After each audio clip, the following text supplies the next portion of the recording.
good evening and welcome to the news on TV360. My name is Emily Agu.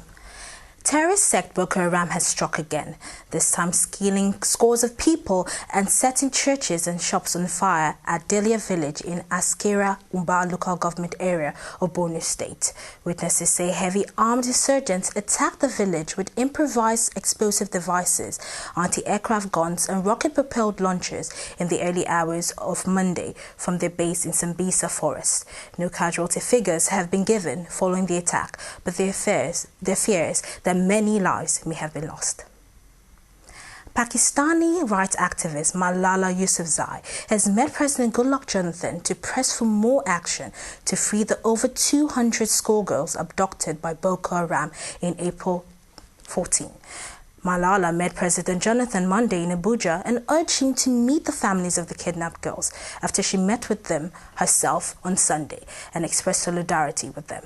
She had also told the families that it was her birthday wish this year to have the girls return home safely. President Jonathan promised to meet with the families of the girls and comfort them as well as reassure them that the government was working to bring the girls back home.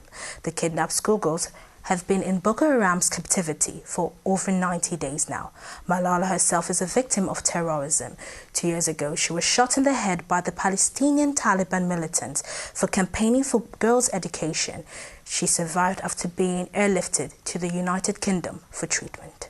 I tried my best and I asked the president to do what he should do and what is his responsibility. But as an activist and working for girls' rights, for girls' education, for equality and for the education of every child, I considered my responsibility as well to do my best. And as we have set up the Malala Fund, through the Malala Fund, we have raised $200,000 and we want to contribute to those children's education who are now out of school. We also want to help those girls who escape from their abduction. They need our support right now at this moment. So we have started working with 2 organizations here in Nigeria, and I'm hopeful that we will be able to help girls to continue their education, to get quality education, to get all the facilities they need, to get healthcare and as well as other facilities.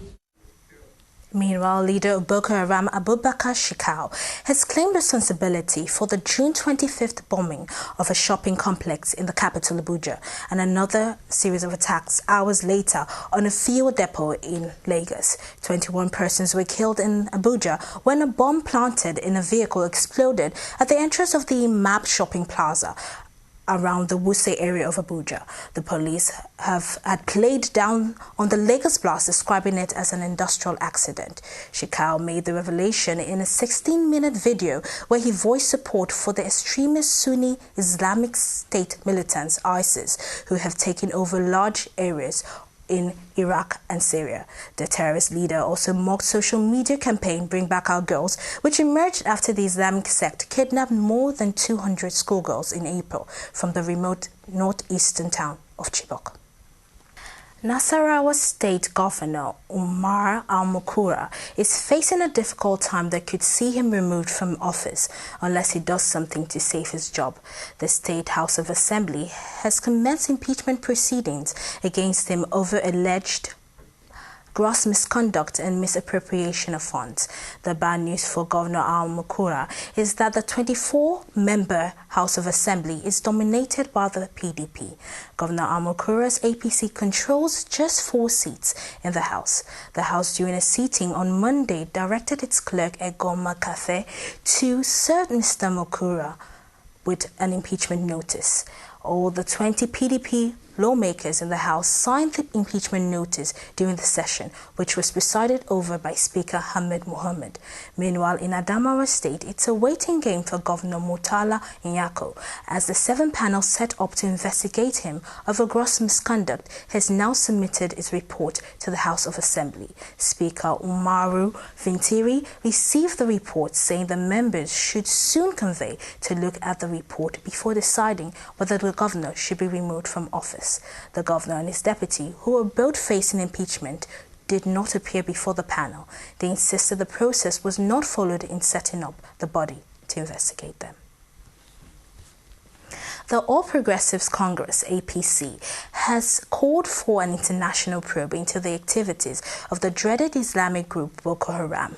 with a view to unveiling the sponsors, mode of operation, and individuals or persons linked with its operations. The party, in a statement by its spokesperson Lai Mohammed, said the inquiry would seek to put an end to the debate over who is behind the insurgency plaguing the country. APC said such inquiry should involve intelligence experts from the United States, the United Kingdom, France, and Canada, as well as representatives of the United Nations and Nigeria's neighbors, Cameroon, Chad, and Niger. According to the APC, the probe should also consist of representatives of the Nigerian military and other security agencies, especially the police and the Department of State Security, governments of the states worst hit by the Boko Haram insurgency, to include Adamawa, Borno, Yobe, Kano, Bauchi, and Jigawa, the Federal Capital Territory, the Christian Association of Nigeria, the Supreme Court Council of Islamic Affairs, the Civil Society Organization, the Nigerian Labour Congress, the Trade Union Congress, National Human Rights Commission, the Nigerian Bar Association, and any other relevant individuals or groups. Mr. Mohammed said major political parties in the country should also be given a place in the probe, and any persons found guilty should be made to face the full wrath of the law. And still on the APC, the All Progressives Congress APC has raised an alarm that its members in Osun State are being denied permanent voters' cards by INEC ahead of the August 9th governorship election in the state.